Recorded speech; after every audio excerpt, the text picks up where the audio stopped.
ये पहला लेक्चर है और आज मैं स्टार्ट करूंगी solid state. Okay, solid state पे क्या हुआ, एक मैटर हुआ और इस मैटर को हम बचपन से पढ़ते आ रहे हैं।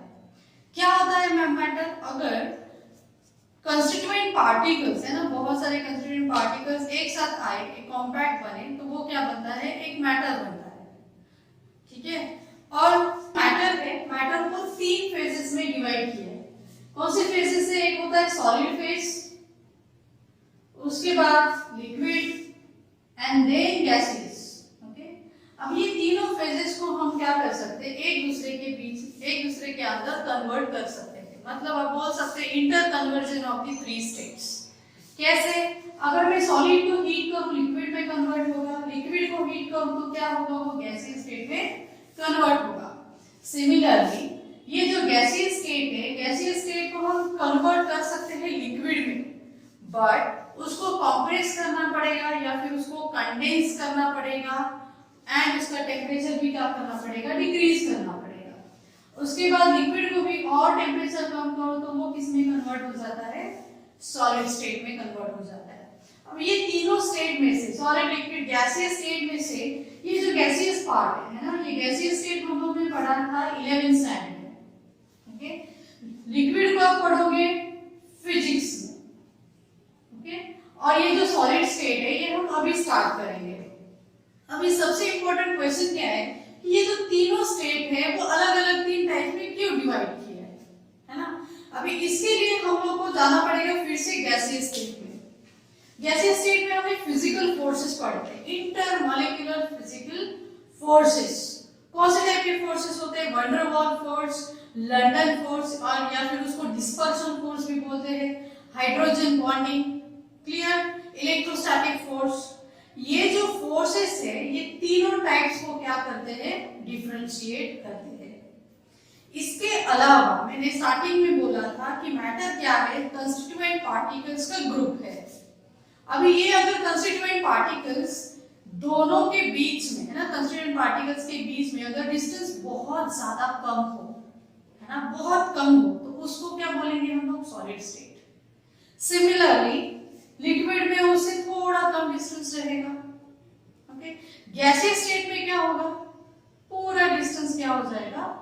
इंक्रीज हो जाएगा। मतलब अगर मैं डायग्रामेटिकली बताऊं तो ये अगर मान लो ये कंस्टिट्यूएंट पार्टिकल्स है, ये कंस्टिट्यूएंट पार्टिकल्स क्या है? एक दूसरे के बहुत ज्यादा करीब है, मतलब इंटरमॉलिक्यूलर फोर्सेस क्या है? ज्यादा है, स्ट्रांग है।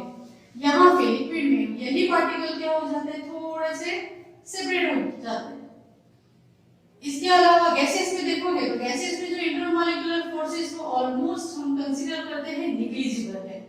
इसमें गैसीय स्टेट में हमने पोस्टुलेट्स ऑफ गैसेस पढ़ा था, उसमें हमने कंसीडर किया था कि जितने भी इंटरमॉलिक्यूलर फोर्सेस है वो क्या है? मेजरली निग्लिजिबल है गैसियस फेज में।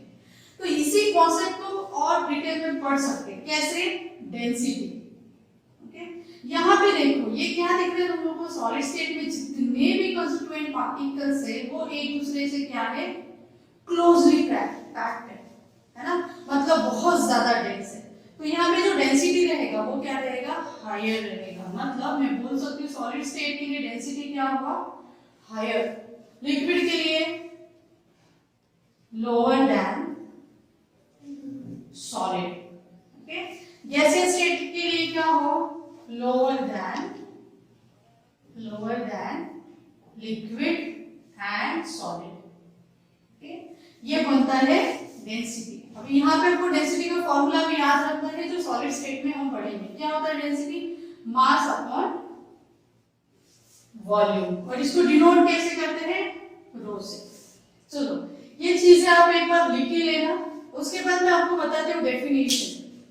स्टार्टिंग में मैंने बोला था कि मैटर जब भी कंस्टिट्यूएंट पार्टिकल्स एक दूसरे के कॉम्पैक्ट नेचर में एक दूसरे के पास रहे तो वो क्या बनता है? मैटर बनता है। तो यहाँ पे सॉलिड स्टेट का डेफिनेशन तो बनता ही है ना। सॉलिड स्टेट का डेफिनेशन क्या बोल सकते हैं? इट इज आल्सो मैटर, है ना, it is also matter in which constituent particles, और ये पार्टिकल्स क्या क्या हो सकते हैं? हमने I guess structure of atom में पढ़ा था, है ना, मोल कॉन्सेप्ट में स्ट्रक्चर ऑफ एटम में पढ़ा था कि कॉन्स्टिट्यूएंट पार्टिकल्स क्या क्या हो सकते हैं. It can be molecules, it can be atoms and ions, okay, and etcetera. अगर बाकी कोई पार्टिकल्स है तो ये जो कॉन्स्टिट्यूएंट पार्टिकल्स है, they are particles are closely bound to each other by strong force of attraction. Okay, by whom? By strong force of attraction. इस definition को अच्छे से देखो. इसका डेफिनेशन है ये सॉलिड स्टेट. अभी ये पूरे डेफिनेशन में सबसे इंपॉर्टेंट चीज क्या है? Strong force of attraction. Because ये strong force of attraction again solid state को क्या करेगा? डिफरेंशिएट करेगा, उसके और अलग टाइप्स बनेंगे. क्लियर? चलो ये सब लोग लिख लो. उसके बाद हम देखते हैं कि सॉलिड स्टेट के एक्चुअल टाइप्स कौन से हैं. सॉलिड स्टेट को अभी दो टाइप, बेसिक टाइप्स में डिवाइड करते हैं. ओके, इसके दो टाइप्स. सॉलिड स्टेट, इसके बेसिकली दो टाइप्स है. कौन से? Crystalline solids, crystalline solid. उसके बाद एमोर्फस सॉलिड. ओके, अभी इसके जो डिफरेंसेस है, ये स्टेट बोर्ड में भी बहुत ज्यादा इंपॉर्टेंट है. जो बोर्ड के एग्जाम्स है 80% टाइम्स ये क्वेश्चन आ चुका है. Differentiate between the crystalline solid and amorphous solid. Okay, अब ये जो क्रिस्टलाइन सॉलिड है, ये जो इटसेल्फ ये जो वर्ड है वो बताता है कि क्रिस्टलाइन सॉलिड मतलब ऐसे सॉलिड्स जो क्रिस्टल्स में फॉर्म होते हैं. अब ये क्रिस्टल का मीनिंग क्या है? कोई भी शेप अगर परफेक्ट हो एंड डेफिनाइट हो तो उस चीज को बोलते हैं क्रिस्टल्स. एमोर्फस मेजरली कैसे रहते हैं? पाउडर मिक्सचर है. Okay, they are not perfect solids, उसको बोलते हैं सूडो सॉलिड्स. मतलब they are appearing as a solids but not actually solid. Okay, चलो अभी डिफरेंस पे जाते हैं. इसका पहला डिफरेंस क्या है? Based on the particle arrangement. इसको बोलते हैं crystalline solids are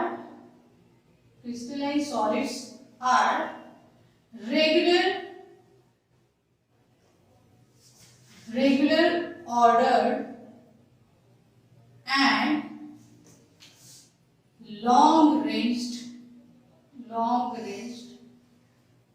solids.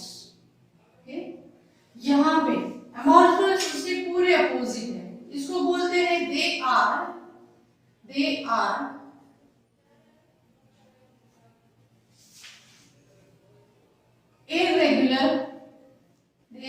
irregular arranged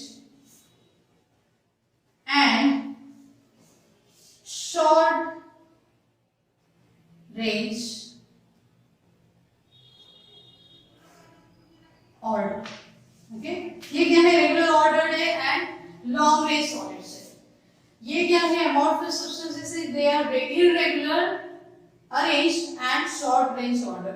इसका मीनिंग क्या है कि अगर आप क्रिस्टल को देखोगे, है ना, शुगर को अगर देखोगे तो उसके जो क्रिस्टल्स है, each and every crystal is similar. फिर थ्रू आउट द मटेरियल आप सभी क्रिस्टल्स को देखो तो लॉन्ग रेंज में वो क्या रहते हैं? As a same constituent particle appear करते हैं. यहाँ पे जो एमोर्फस है ये शॉर्ट रेंज होता है, मतलब एक पॉइंट तक वो क्या रहता है? सिमिलर रहता है. बाद में उसका शेप क्या हो जाता है? चेंज भी हो सकता है. ओके, अभी सेकेंड डिफरेंस आता है इसका मेल्टिंग पॉइंट. ये जो क्रिस्टलाइन सब्सटेंस है इसका मेल्टिंग पॉइंट इज शार्प. यहाँ पे जो इसका मेल्टिंग पॉइंट है, melting point is in the temperature interval. मतलब this is not temperature interval और नॉट शार्प. इस पॉइंट को थोड़ा एक्सप्लेन करती हूँ मैं ना. मेल्टिंग पॉइंट इज शार्प का मीनिंग क्या है कि अगर कोई भी सॉलिड 100 डिग्री सेल्सियस पे मेल्ट होना स्टार्ट होगा, ओके, अगर कोई भी सॉलिड स्टेट 100 डिग्री सेल्सियस पे शार्प मेल्ट होना स्टार्ट होगा तो उस चीज को बोलते हैं शार्प मेल्टिंग पॉइंट। सिमिलरली अगर यहाँ पे देखोगे तो एक टेम्परेचर इंटरवल है, मतलब the temperature on which melting is happening is not fixed, okay, ये एक टेम्परेचर इंटरवल में होता है। नाउ थर्ड, ये जो क्रिस्टलाइन सॉलिड्स है मैंने स्टार्टिंग में बोला था कि इनको बोलते हैं ट्रू सॉलिड्स, और इनको बोलते हैं pseudo solids. amorphous they are pseudo solids, pseudo solids, और इसको बोलते हैं सुपर कूल्ड लिक्विड। मतलब यहाँ पे एक एग्जांपल लेना पड़ेगा। एमोर्फस के लिए अगर मैं कंसीडर करती हूँ पेस्ट, है ना, पेस्ट क्या होता है, ये दिखता तो है एज अ सॉलिड, बट जब भी उसको निकालोगे तो it starts flowing, a little bit flowing. तो इस चीज को बोलते हैं सुपर कूल्ड लिक्विड्स या फिर सूडो सॉलिड्स। चलो अब इसका फोर्थ डिफरेंस है वो बहुत ज्यादा इंपॉर्टेंट है। क्या बोलते हैं कि ये जो क्रिस्टलाइन सॉलिड्स है they are anisotropic in nature, they are anisotropic in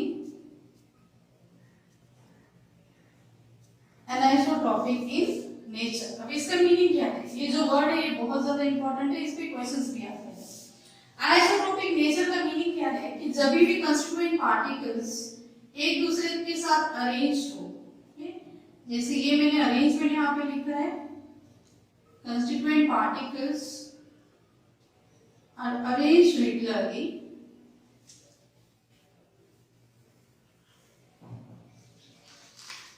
और यहाँ पे अगर इस क्रिस्टलाइन सॉलिड को मैं यहाँ पे कट करूं, मतलब एक अलग डायरेक्शन में कट करूं, तो इसका मैग्नीट्यूड ऑफ फिजिकल प्रॉपर्टी अलग अलग है। फिर से एक बार बताती हूँ, यहाँ पे अगर मैंने इसको कट किया इस डायरेक्शन में, फिर से इसको कट किया इस डायरेक्शन में, फिर से इसको कट किया इस डायरेक्शन में, तो अलग अलग डायरेक्शन में magnitude of physical property is changing. अभी फिजिकल प्रॉपर्टी में से सबसे बढ़िया एग्जांपल है रिफ्रैक्टिव इंडेक्स। रिफ्रैक्टिव इंडेक्स ये जो प्रॉपर्टी है ये क्या होता है, अलग अलग डायरेक्शन में चेंज होता रहता है, ओके। अभी यहाँ पे अगर जाओगे तो इसको बोलते हैं they are isotropic in nature. अर्थात यहाँ पे मैं डेफिनेशन लिख लेती हूँ, ओके। The magnitude of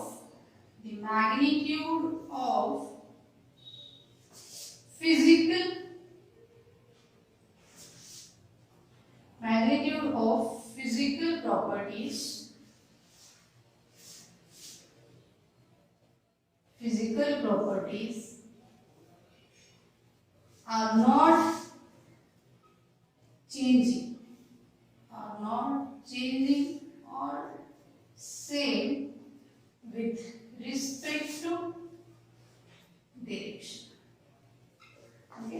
ये उसका हो गया डेफिनेशन, आइसोट्रोपिक नेचर का डेफिनेशन। यहाँ पे क्या आएगा इसका डेफिनेशन, आप बोल सकते हो the magnitude of physical properties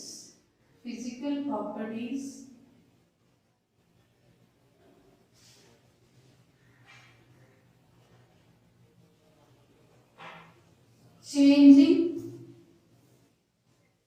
with respect to direction। ये एग्जांपल मैंने पहले ही इसको एक्सप्लेन किया, चलो इसके डिफरेंसेस लिख लेना। एग्जांपल्स मैं बस बता देती हूँ। क्रिस्टलाइन सॉलिड्स जो है इसके एग्जांपल्स है, सबसे बड़े एग्जांपल जो अपने घर पे ये सॉल्ट मतलब NaCl। इसके अलावा जो मेटल्स है ना, मेटल्स मतलब कॉपर हो गया, Fe हो गया, जिंक हो गया, ये भी किसमें रहते थे? क्रिस्टलाइन सॉलिड्स में रहते थे। इसके अलावा जो एमोर्फस है, एमोर्फस में बेसिकली आता है ग्लासेस, ठीक है। ये जो ग्लासेस है इसके टाइप्स भी आते हैं, अलग अलग टाइप्स भी आते हैं। देन क्वार्ट्ज, तो ये जो डिफरेंसेस है उसके एग्जांपल्स है वो आपको और एग्जांपल्स करना पड़ेगा, सो दैट इसके ऊपर जो क्वेश्चंस आएंगे उसको आप अच्छे से सॉल्व कर सको। ओके, अभी एक चीज एक्सप्लेन करना चाहती हूँ मैं कि यहाँ पे हमने थ्योरी तो पढ़ लिया, बट सॉलिड स्टेट से रिलेटेड ऐसी थ्योरी आती है एंट्रेंस एग्जाम में जिसके लिए आपको पीरियोडिक टेबल को अच्छे से करना पड़ेगा। क्यों? Because strong force of attraction को जो वर्ड है उस वर्ड पे क्रिस्टलाइन सॉलिड्स को अलग अलग टाइप्स में क्या किया है? डिवाइड किया है। ओके, और वो जो स्ट्रॉन्ग फोर्स ऑफ अट्रैक्शन है हम लोग ने एस ब्लॉक पी ब्लॉक में पढ़ लिए है ना। एस ब्लॉक पी ब्लॉक में जो पी ब्लॉक है they are what non metals, उसमें मेजरली कौन सा रहता है? कोवेलेंट रहता है। एस ब्लॉक में आओगे तो उसमें क्या रहेगा? मेजरली आयनिक बॉन्ड रहता है। तो ये जो स्ट्रॉन्ग फोर्स ऑफ अट्रैक्शन है उसको अच्छे से करने के लिए आपको एग्जांपल्स आना बहुत जरूरी है। इसके ऊपर क्वेश्चंस कैसे आते हैं? बोर्ड के हिसाब से सिर्फ दिस इज सफिशिएंट कि differentiate between crystalline and amorphous. Okay, but entrance के लिए आपको क्या इंपॉर्टेंट है? इसके एग्जांपल्स इंपॉर्टेंट है। ओके, पूछेंगे कि which of the following is having following properties, ठीक है, इसमें से कौन सा ऐसा एग्जांपल है जो फॉलोइंग प्रॉपर्टी को क्या करता है? ऑबे करता है। तो इस केस में आपको जितने भी टेक्स्ट बुक में एग्जांपल दिए वो आपको आने चाहिए। क्लियर? इसको एक बार नोट कर लेना। अभी स्टार्ट करते हैं हम लोग types of crystalline substances. Amorphous के बारे में नहीं पढ़ना है, सिर्फ उतना ही बेसिक डिफरेंस पर, दैट इज सफिशिएंट। यहाँ पे कुछ टाइप्स है जैसे आयनिक हो गया, कोवैलेंट बॉन्ड हो गया, मेटालिक हो गया, मॉलिक्यूलर। अब ये मॉलिक्यूलर में भी कुछ और टाइप्स है, polar, non polar and hydrogen. अबे ये चीज छोड़ के है ना, मेटालिक बॉन्ड छोड़ के बाकी जितने भी तीनों है, थर्ड टाइप में भी और तीन है, ये हम लोग ने पढ़ा है 11th के गैसियस स्टेट में, है ना। स्टार्टिंग के पेजेस में नहीं था। London forces, van der Waals force, hydrogen bonding, उसके कुछ एग्जांपल्स, इसको भी और डिटेल में पढ़ेंगे हम लोग, ठीक है। जैसे ही आयनिक बोला तो आपके दिमाग में क्या आना चाहिए? उसके कंस्टिट्यूएंट पार्टिकल्स, है ना। कौन कौन से कंस्टिट्यूएंट पार्टिकल्स मैं बोल सकती हूँ? Simply ions, a single word, है ना। अभी आयंस में भी और दो टाइप्स है, जिनको जिनको नहीं पता वो लोग को नोट डाउन करो, है ना। केटायन होता है जो क्या होता है? पॉजिटिव, एंड आयन होता है वो क्या होता है?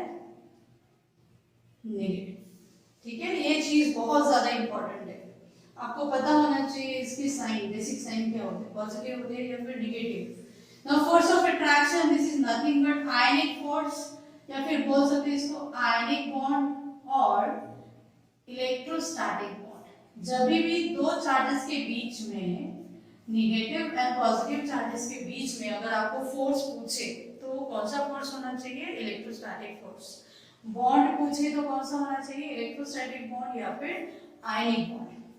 चलो, इसका मेल्टिंग पॉइंट है, बॉइलिंग पॉइंट, जैसे मैं बोलती हूँ सॉल्ट, है ना। सॉल्ट का मेल्टिंग पॉइंट या फिर बॉइलिंग पॉइंट क्या होता है? हाई होता है। कंडक्टेंस, कंडक्टेंस जो होता है इसका जो नॉन कंडक्टिव स्टेट है, मतलब अगर सॉल्ट को अपने सॉलिड स्टेट में कंडक्ट, इलेक्ट्रिसिटी को कंडक्ट करने की कोशिश करें तो इलेक्ट्रिसिटी को कंडक्ट नहीं करेगा।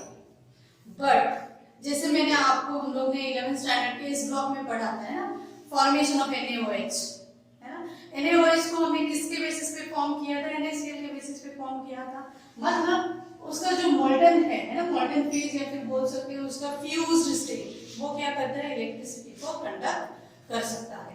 जैसे अभी यहाँ पे मैंने NaCl बोला तो यहाँ पे एग्जांपल्स भी आएंगे, NaCl, CF, जितने भी आयनिक सॉलिड्स है वो क्या होंगे? इसके एग्जांपल्स होंगे। एग्जांपल्स को हम साथ में एक साथ करेंगे, ठीक है।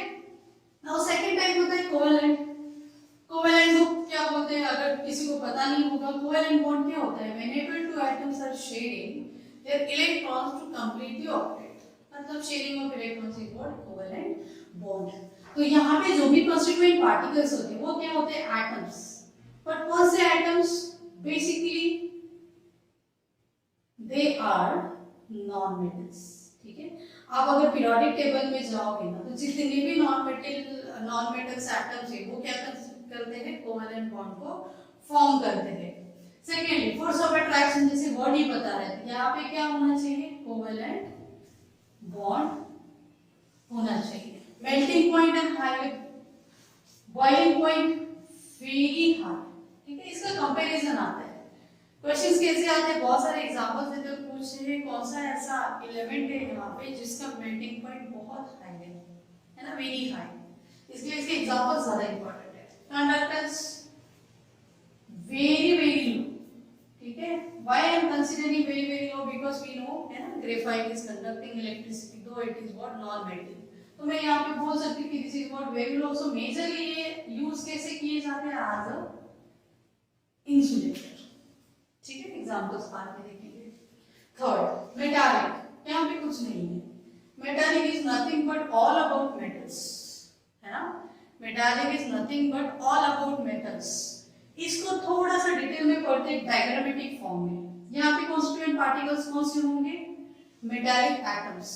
अभी इसकी डायग्राम अगर मैं ड्रॉ करूँ ना, तो जो भी आपका, अगर आपके पास कॉपर की शीट होगी, वो कॉपर की शीट है, उसमें से बोलते हैं कि कंस्टिट्यूएंट एटम्स है, okay, these are what metallic atoms,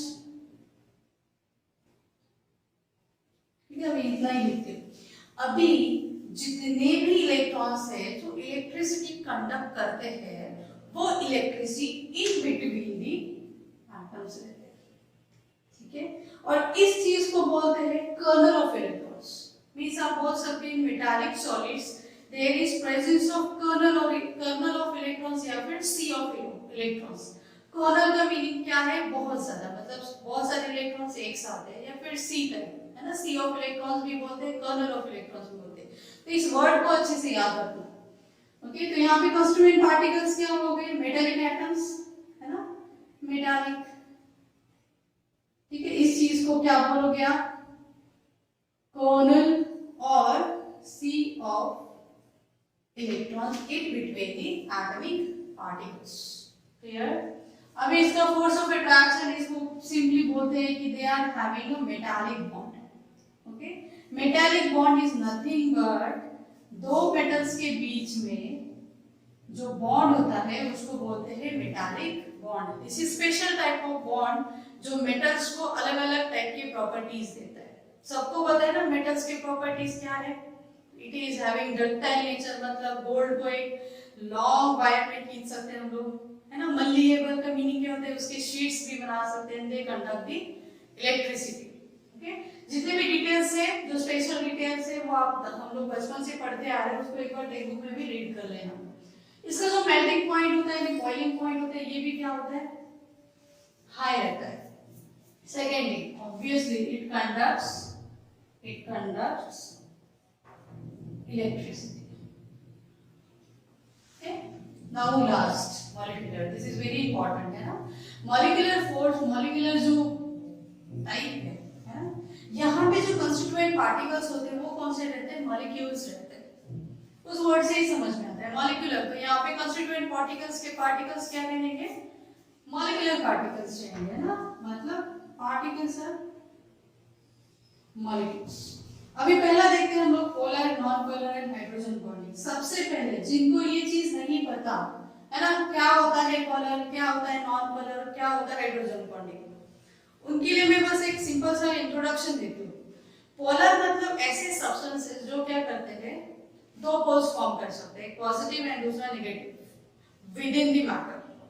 जैसे वाटर हो गया, वाटर के पास एक H+ होता है, दूसरा OH- होता है, तो एक पोलर नेचर क्रिएट करता है, और इसीलिए वाटर को क्या बोलते हैं, यूनिवर्सल सॉल्वेंट होते हैं।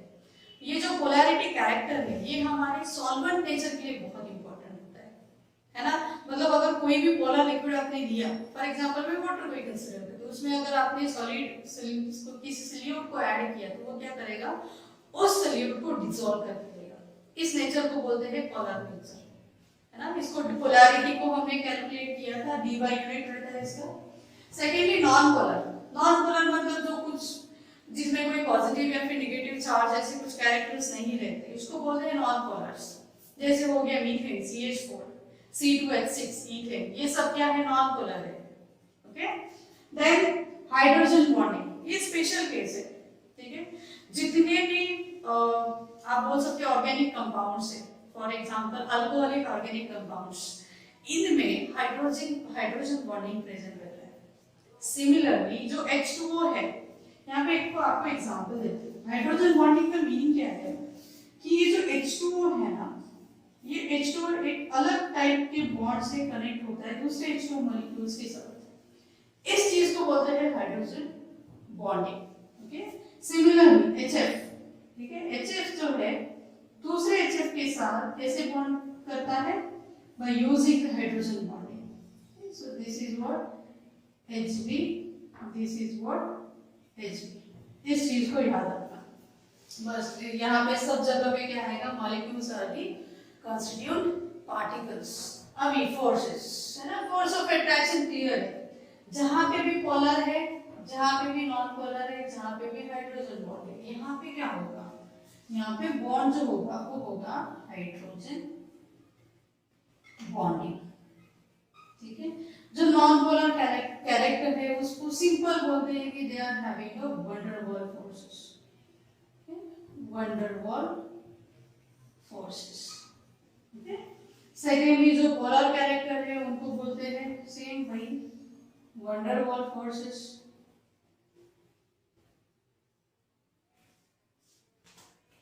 यहाँ पे सबसे इंपॉर्टेंट एक चीज याद रखो, ये जितने भी तीनों टाइप्स के एग्जांपल्स है उनके बीच में जितने भी फोर्स हमने गैसियस स्टेट में पढ़े हैं with respect to intermolecular forces, वो सभी फोर्सेस अलग अलग एग्जांपल अलग अलग सब्सटेंसेस में प्रेजेंट रहते हैं। कौन से? Intermolecular forces.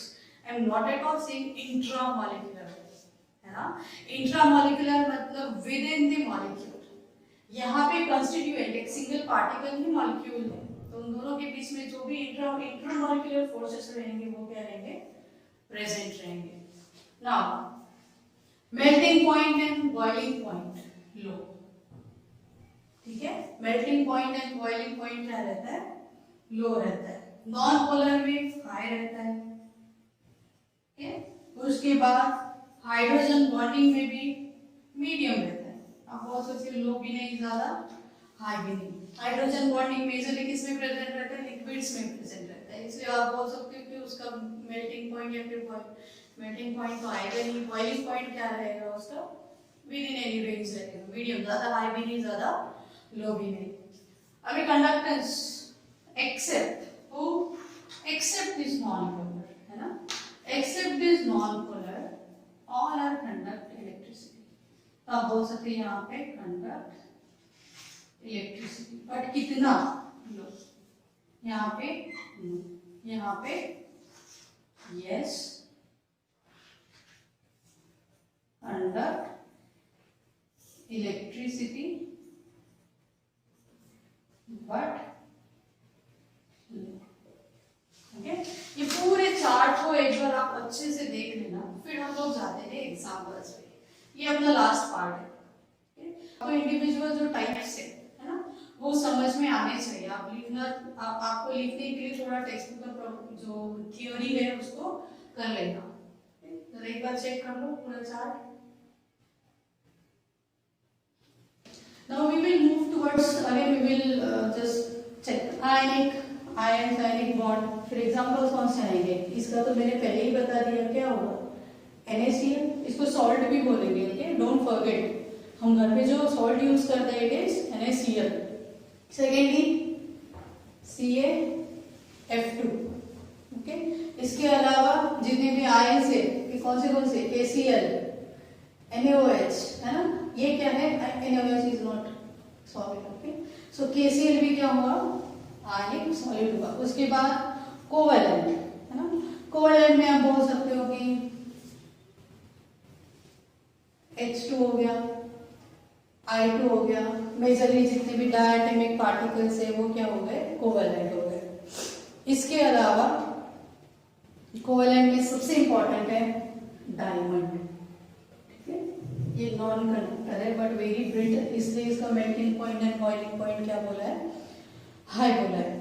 और इसमें आपको एक एक्सेप्शन, जहां केमिस्ट्री में एक्सेप्शंस रहते ही, एक्सेप्शन इज नथिंग बट, अब तक इस पे किसी ने डिस्कशन नहीं किया, इस टाइप के एक्सेप्शंस, जैसे ग्रेफाइट है ना, ये ग्रेफाइट को हम बचपन से पढ़ते आ रहे हैं कि this is what good conductor है ना, बाकी जितने भी है वो क्या है बैड कंडक्टर ऑफ इलेक्ट्रिसिटी, मतलब इंसुलेटर।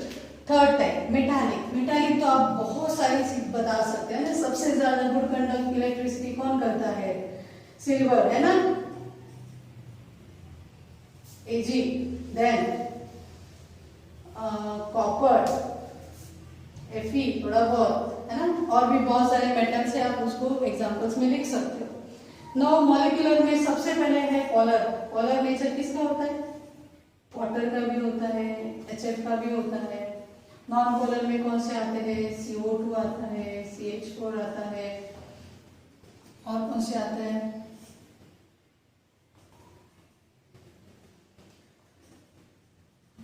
एसिड P4, ये सबसे बहुत ज्यादा इंपॉर्टेंट है, ये एसिड P4 ये मॉलिक्यूलर के नॉन पोलर पार्ट में आता है। थर्ड इज हाइड्रोजन बॉन्डिंग, इसका सबसे बेस्ट एग्जांपल है H2O, ठीक है, H2O एंड सम अल्कोहल्स भी बोल सकते हैं, there are some alcohols which are having a hydrogen bonding, okay। अभी the very important thing is, आपको ये चार्ट में इतना डिटेल में क्यों पढ़ा रही हूँ है ना, अभी इस पे क्वेश्चंस आते हैं, अलग अलग टाइप्स के बेसिस पे क्वेश्चंस आते हैं, which of the following is having high melting point, high boiling point, which type of forces are available, या फिर बोल सकते हो van der Waals present in the following dash dash dash examples देंगे, ठीक है। इसलिए ये चार्ट आपको पता होना चाहिए। चार्ट के पहले वैसे स्टेट में जितने भी फोर्स ऑफ अट्रैक्शन पढ़े उसको बहुत अच्छे से कंसेप्चुअली पढ़ो।